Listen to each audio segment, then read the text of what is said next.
दोस्तों, कोल्हापुर दंगे की तस्वीरें जो हैं वो लगातार परत दर परत खुलती जा रही हैं, जिसको लेकर के अब सवाल भी खड़े हो रहे हैं कि कैसे हिंदूवादी संगठन ने मुसलमानों को निशाना बनाने के लिए कोल्हापुर में प्रयोजित तरीके से इन दंगों को भड़काने का काम किया है।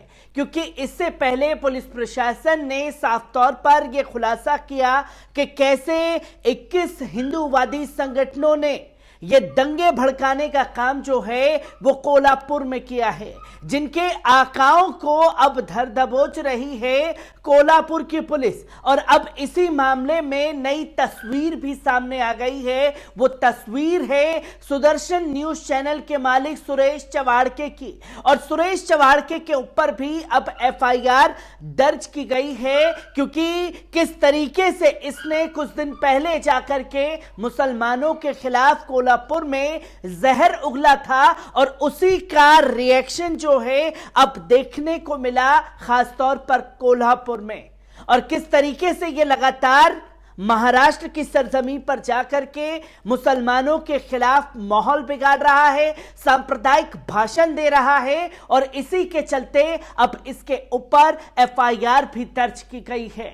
किस तरीके से ये पूरी तस्वीरें सामने आई हैं, एक बार इस रिपोर्ट पर नजर डालते हैं। दोस्तों, 6 जून को संगमनेर में कथित तौर पर सांप्रदायिक भाषण देने के आरोप में गुरुवार को सुदर्शन न्यूज चैनल के संपादक सुरेश चवाड़के के खिलाफ एफआईआर दर्ज की गई है, जिसके बाद इलाके में हिंसा हुई और 17 लोगों की गिरफ्तारी हुई।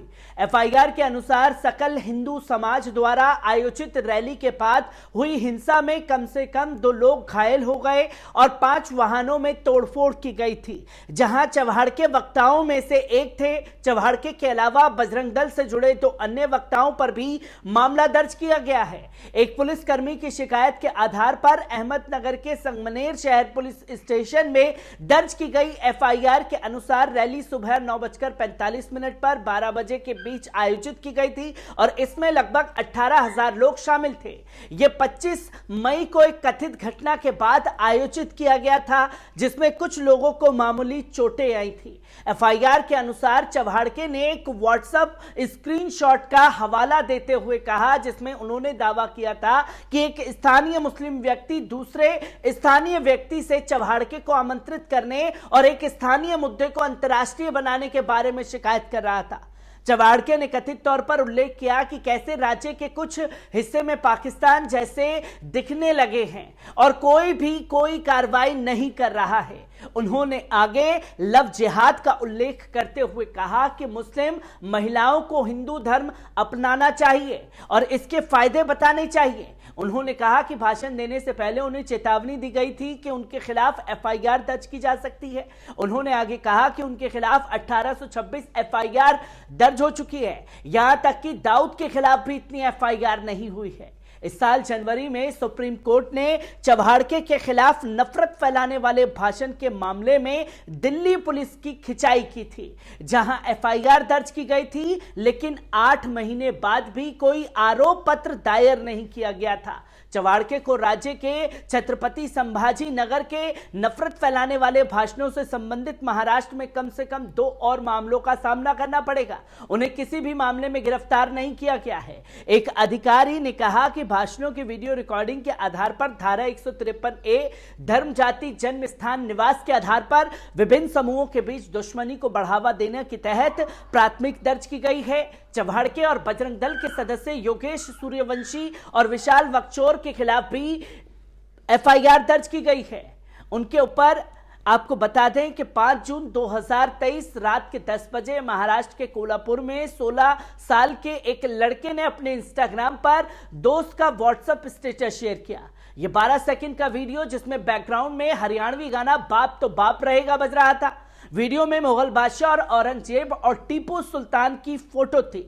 ये स्टेटस वायरल हो गया। अगले दिन यानी 6 जून को छत्रपति शिवाजी महाराज राज्याभिषेक दिवस था। शहर के हिंदू संगठनों ने इसे अपना अपमान बताया और सोशल मीडिया पर बवाल शुरू हो गया। शाम होते होते हिंदू संगठनों से जुड़े लोग लक्ष्मीपुरी पुलिस स्टेशन पहुंचे और दोनों नाबालिगों के खिलाफ केस दर्ज करवाया। 7 जून को कोल्हापुर बंद का ऐलान किया गया। हिंदू नेताओं ने आरोप लगाया कि आरोपियों को गिरफ्तार नहीं किया गया है, जबकि पुलिस के मुताबिक शिकायत मिलने के कुछ ही घंटों के बाद दोनों आरोपी और उनके 4 साथियों को हिरासत में ले लिया गया था। 7 जून की सुबह 8 बजे के आसपास कोल्हापुर के छत्रपति शिवाजी चौक में लोग जमा होने लगे। शुरुआत में 4-5 हजार लोग थे। 12 बजे तक 50,000 के आसपास भीड़ जमा हो गई।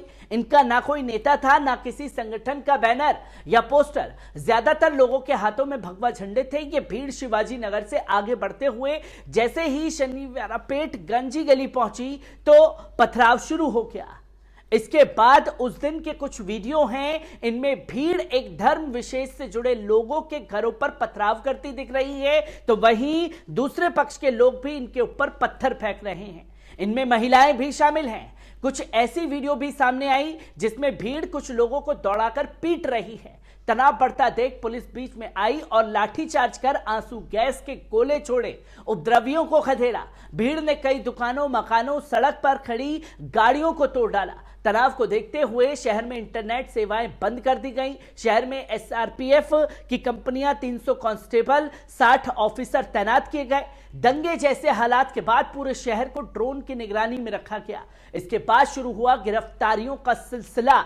8 जून की शाम को लेकर के शाहपुरी पुलिस स्टेशन में 400 अज्ञात लोगों के खिलाफ केस दर्ज होता है। 38 लोगों को गिरफ्तार किया जाता है। 100 से ज्यादा लोगों को पुलिस ने हिरासत में रखा है और कुछ घंटे बाद घर जाने दिया। 30 ऑटो रिक्शा, 10 कारें, 18 टू व्हीलर, 40 दुकानें, 10 से ज्यादा हाथ गाड़ी, 2 चिकन शॉप जला दी गई। हालांकि 2 दिन बाद यानी 9 जून को सब नॉर्मल हुआ। एहतियातन आज शहर के कई चौराहों पर पुलिस तैनात है। कई शहरों में दुकानों, मकानों के कांच टूटे देखे जा सकते हैं।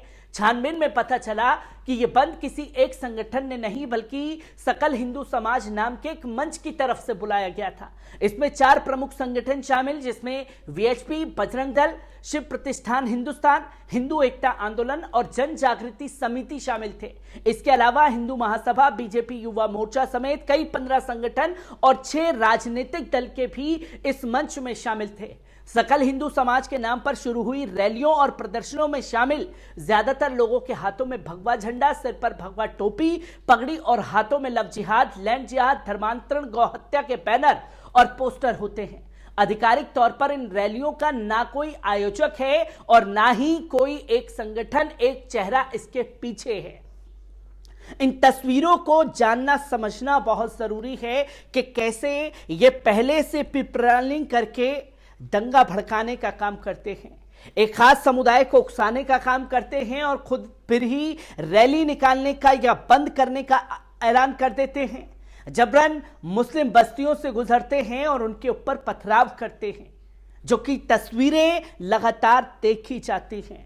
और कैसे रैलियों के दौरान इनके आका आकर के सांप्रदायिक माहौल बिगाड़ने का काम करते हैं, ये तस्वीरें भी देश की जनता के सामने हैं। और इसी के चलते सुदर्शन न्यूज चैनल के मालिक सुरेश चौहान के ऊपर भी अब एफआईआर दर्ज हुई है। हर एक तस्वीर आपके साथ साझा करता रहूंगा। दीजिए इजाजत, शुक्रिया।